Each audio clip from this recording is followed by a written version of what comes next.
Hello दोस्तों, crack UP board exam YouTube channel में स्वागत है। आज का ये वीडियो बहुत ही इम्पोर्टेंट होने वाला है क्योंकि आज इस वीडियो में हम लोग टॉपिक पढ़ने वाले हैं व्हीट स्टोन सेतु। मोस्ट इम्पोर्टेंट ये टॉपिक है व्हीट स्टोन सेतु। 3 नंबर में ये 100% पूछा ही जाता है। तो ये बहुत ही इम्पोर्टेंट टॉपिक है व्हीट स्टोन सेतु। फिजिक्स में आपके ये 3 नंबर कंप्लीट करवाएगा। तो वीडियो पे अगर नए हैं, पहली बार वीडियो को देख रहे हैं, जल्दी से चैनल को सब्सक्राइब कर लीजिए और वीडियो को लाइक कीजिए क्योंकि इसी टाइप की मैं वीडियो आपके लिए लेके आती रहती हूँ। तो चलिए वीडियो को स्टार्ट करते हैं। व्हीट स्टोन सेतु ये तो सबसे पहले हम लोग इसका डायग्राम देख लेते हैं, ठीक है। तो व्हीट स्टोन सेतु ने प्रतिरोधों की ऐसी संरचना का आविष्कार किया जिसके द्वारा क्या करते हैं, अज्ञात प्रतिरोध, मतलब अज्ञात प्रतिरोध को ज्ञात करने के लिए इन्होंने जो व्हीट स्टोन सेतु थे उन्होंने ये संरचना का आविष्कार किया, ठीक है। जैसे आपके पास 3 प्रतिरोध हैं, 3 प्रतिरोध हैं, तो आप चौथे प्रतिरोध को ज्ञात कर सकते हैं, ठीक है। तो 3 प्रतिरोध आपको पता है, चौथा प्रतिरोध कैसे निकालेंगे तो इसमें हम आपको बताएंगे। तो सबसे पहले ये जो बना, ये इस टाइप से जो बना होता है इसे हम लोग बोलते हैं प्रतिरोध, ठीक है। इसे क्या बोलते हैं हम लोग, प्रतिरोध। जो इस टाइप से बना होता है इसे हम लोग बोलते हैं प्रतिरोध, ठीक है। तो हम लोग पहले डायग्राम देख लेते हैं। पहले हमने क्या करा, एक प्रतिरोध बना लिया, ठीक है। ये हमने 4 प्रतिरोध मान लिए। कौन कौन से, एक है पी, जिसे नाम दे दिया पी क्यू आर एस, ठीक है। तो पी क्यू आर एस देख बना लिया। इसमें एक हमने क्या बना लिया, चतुर्भुज बना लिया। और बीच में क्या कर दिया, ये जो दो कोनों को जब मिला देते हैं तो इसे हम लोग क्या बोलते हैं, विकर्ण बोलते हैं। इसे क्या बोलते हैं, विकर्ण बोलते हैं। जैसे हमने एक ले लिया चतुर्भुज, ठीक है। एक हमने चतुर्भुज ले लिया और इसके बीच दो कोनों को मिला दिया तो ये क्या कहलाएगा, ये कहलाएगा विकर्ण, ठीक है। तो इसमें क्या हमने एक डाला, चतुर्भुज में एक विकर्ण डाला और इसमें क्या करा, एक गैल्वेनोमीटर, जी मतलब गैल्वेनोमीटर धारा मापी जोड़ दी और इसमें क्या कर दिया, कुंजी लगा दी। K2 यहाँ पे होगा, ठीक है। एक K1 यहाँ पे लगी स्विच और एक K2 यहाँ लगी, इसे कुंजी बोलते हैं। एक विकर्ण में क्या कर दिया हमने, एक गैल्वेनोमीटर जोड़ दिया जिसे G से लिखते हैं और कुंजी K1 K2 जोड़ दी, ठीक है। उसके बाद हमने क्या करा, आगे हम लोग अब जब ये पढ़ेंगे तब हम लोग फिर उसके बाद इस चतुर्भुज को नाम दे दिया ए, आप कुछ भी दे सकते हैं, ए बी सी और डी। चतुर्भुज को नाम दे दिया और प्रतिरोध को क्या नाम दिया, पी आर एस क्यू। आप जो भी नाम दे सकते हैं, किधर से भी दे सकते हैं, ठीक है। हमें सिर्फ निकालना है।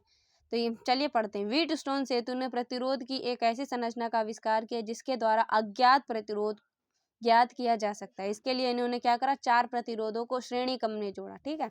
तो 4 प्रतिरोधों को किस में जोड़ा, श्रेणी क्रम में जोड़ा। तो ये इस टाइप से इनने जोड़ा, फिर ये श्रेणी क्रम में ही इन्हें 4 प्रतिरोधों को श्रेणी क्रम में जोड़ा। उसके बाद लिखा है, जोड़कर एक वर्ग आकृति में समायोजित करा। एक क्या करा, वर्ग आकृति में समायोजित करा। इस टाइप से ऐसे करके जोड़ा, फिर ऐसे ऐसे करा, फिर ऊपर के लिए फिर ऐसे ऐसे। तो ये इनने क्या करा, एक वर्ग आकृति में समायोजित किया जिसके एक विकर्ण में बैटरी और कुंजी, एक विकर्ण में बैटरी और कुंजी, जबकि दूसरे विकर्ण में धारामापी और एक अन्य कुंजी को जोड़ा। पहले जो एक इनका एक विकर्ण क्या, 2 विकर्ण है, ठीक है। इसमें तो सबसे पहले इनने एक विकर्ण में जो विकर्ण है, इनने एक विकर्ण में बैटरी और कुंजी जोड़ दी, ठीक है। उसके बाद दूसरा विकर्ण कौन सा है, दूसरा विकर्ण हमारा ये है जिसमें हम लोगों ने क्या जोड़ा, जी मतलब गैल्वेनोमीटर धारामापी जोड़ी और दूसरी K1 तो ये जोड़ दी और दूसरी K2 यहाँ पे जोड़ दी।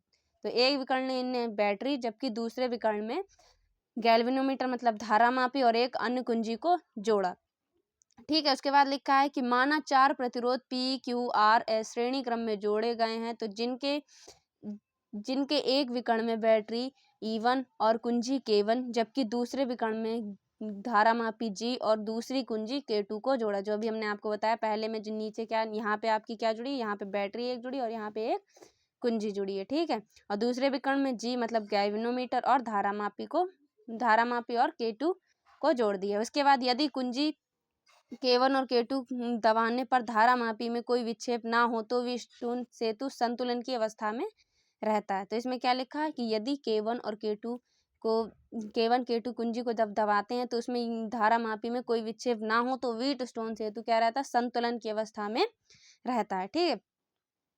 जैसे अगर हम लोग ये K1 और K2 दोनों स्विच को दबाएं तो ये क्या रहता है, गैल्वेनोमीटर संतुलन की अवस्था में रहता है, ठीक है। उसके बाद क्या लिखा, तब बंद पास में, अब बंद पास क्या होता है, बंद पास हम लोग बोलते हैं जो बंद हो। जैसे ये है, ये क्या है, पूरा बंद पास है, ये क्या है, ये क्या है, बंद पास। तो इसे कैसे पढ़ेंगे, AVDA, तो ये पूरा ही बंद हो जाएगा, AVDA, ये क्या हो गया, बंद पास हो। यहाँ से गिने और यहाँ पे AVDA, फिर यहाँ पे ही रुकना है, तो इसे क्या बोलते हैं हम लोग, बंद पास बोलते हैं। तो इसमें नियम कौन सा लगेगा, किरचॉफ का नियम लगेगा। किसका नियम लगेगा, किरचॉफ का नियम। किरचॉफ का नियम कौन क्या होता है, E बराबर IR।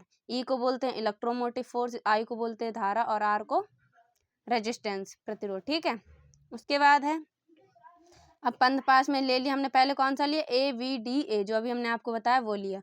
तो इसमें पहले क्या, धारा, उसका किरचॉफ का नियम लगाएंगे, E बराबर IR, तो इससे लगाएंगे। I धारा कितनी दे रखी है हमारी, धारा दे रखी है, पहले वाली देखें, I और P, तो क्या दे रखी, I1 गुणे P। देखो धारा कितनी दे रखी, I1, और प्रतिरोध क्या दे रखा, P, तो I इंटू पी। दूसरी क्या देखी, I2 इंटू R, तो ये दोनों क्या होंगी, ये दोनों बराबर होंगी। ठीक है, तो हम लोगों ने ऐसे ही बराबर करके लिख लिया, तो इसलिए हमने E बराबर करके नहीं लिखा है, इसको हमने सिंपली बराबर लिख दिया। आप पहचान लेना कि E बराबर जब आप लगाएंगे तो यही निकल के आएगा, तो हमने डायरेक्टली ऐसे ही लिख दिया। तो I1 into P is equal to I2 into R, क्या मान लिया, समीकरण 1। इसी प्रकार बंद पास VCDB में दूसरा हमने बंद पास ले लिया, ये है दूसरा बंद पास। ठीक है, ये रहा अपना दूसरा बंद पास, VDCB। ठीक है, तो ये आपका बंद पास दूसरा रहा। तो इसी प्रकार हम उसमें भी करेंगे, I1Q इंटू I2S, इसे क्या मान लिया, समीकरण 2। देखो इसमें क्या है, I1 इंटू Q, पहले मतलब I मतलब धारा, और इंटू किरचॉफ के नियम का क्या फॉर्मूला है, E बराबर I इंटू R। तो पहले हम लोग क्या निकालेंगे, धारा, तो धारा क्या दे रखी, I1, और उसके बाद प्रतिरोध क्या दे रखा, Q, तो I1 इंटू Q। ऐसे दूसरे में क्या दे रखा, I2 इंटू S, तो ये दोनों क्या होंगे, एक दूसरे के बराबर होंगे। तो समीकरण 2 में भी हमने ये लिख लिया। फिर उसके बाद क्या करेंगे, इन दोनों को भाग कर देंगे, तो I1 into P is equal to I2 into R। नीचे क्या लिखेंगे, दूसरा वाला भाग क्या है कि I1 into Q is equal to I2 into S. I1 से कैंसिल हो जाएगा, I2 से कैंसिल हो जाएगा, तो क्या बचेगा, P upon Q R S. ठीक है, तो ये आपका व्हीटस्टोन सेतु प्रूफ हो गया। तो इसको ऐसे ही प्रूफ करते हैं, ये बहुत ही इंपॉर्टेंट है, 3 नंबर आपके बोर्ड एग्जाम में कंप्लीट करता है। ये कैसे लगा, बहुत ही ईजी है। आपको क्या करना है, किरचॉफ का नियम लगाना, E बराबर IR।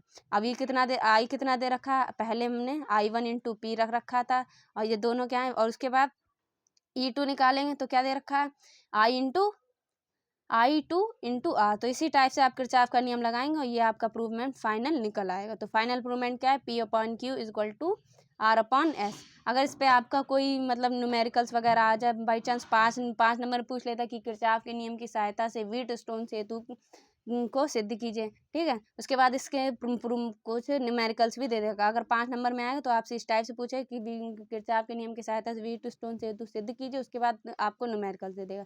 3 प्रतिरोध आपको दे देगा, चौथा आपको निकालना हो। तो यही आपका फॉर्मूला लगेगा, P upon Q R upon S. ठीक है, तो ये आपका प्रूफ है। वीडियो कैसी लगी, वीडियो अगर पसंद आई हो तो प्लीज़ वीडियो को लाइक कीजिए और चैनल को सब्सक्राइब कीजिए, क्योंकि इसी टाइप के हमने काफ़ी डेरिवेशन आपको करवा दी है। अगली वीडियो आपकी होगी किरचॉफ के नियम, बहुत ही इंपॉर्टेंट है किरचॉफ के भी नियम। अगली वीडियो आपको किरचॉफ के नियम की हम लेके आएंगे। अगर आपका कोई भी टॉपिक है जो आपको समझ में नहीं आ रहा है या आपने वो पढ़ा नहीं, तो आप कमेंट बॉक्स में बता सकते हैं, और वीडियो कैसी लगी कमेंट बॉक्स में आप अपना रिव्यू दे सकते हैं। तो हम मिलते हैं आपसे एक और अगली इंपॉर्टेंट वीडियो में, तब तक लिए जय हिंद, ऑल द बेस्ट।